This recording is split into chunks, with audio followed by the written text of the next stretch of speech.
Hello everyone, my name is Pawan Padilla and I'm a Senior Director of Technology here at Publicis Sapient. In this video, I want to talk to you about taking your existing project and making it open source.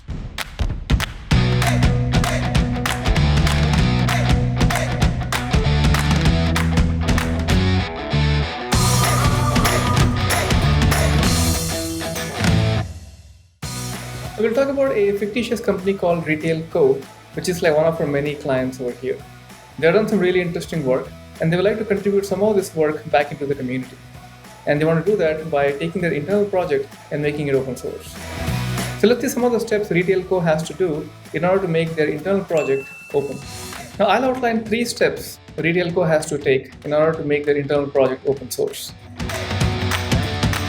The first one is to definitely eliminate all the assumptions they have made internally about their project. This could be connections they're making to some internal systems. This could be naming conventions that they're using. It could be emails that they are circulating around, security keys, API tokens, and all of those kinds of things which they use to make the whole project come together. Now this will have to be exposed out as a bunch of configuration parameters, environment variables, and extensions or plugins. They'll have to go through all the places in their project which they want to expose into the open and identify those integration points or places where they're made some assumptions about certain types of connections or values that they're using inside their project.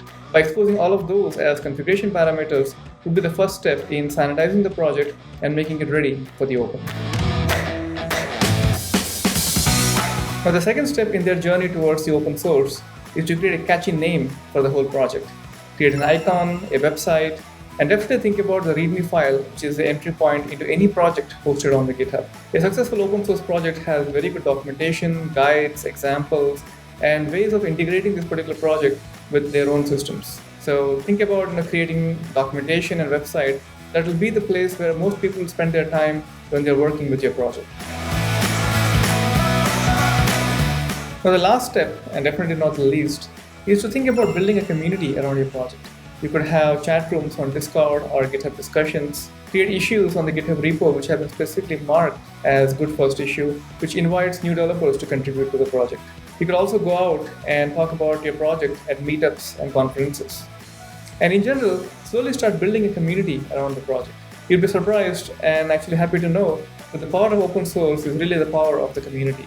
The widespread talent across the world is what will help your project grow in diverse ways and help you also achieve your visions and goals that you had when you had originally thought of open sourcing your project. So remember to think about these 3 steps, and I'm sure you'll have a wonderful journey entering into the open source world. So look forward to seeing you on the next one.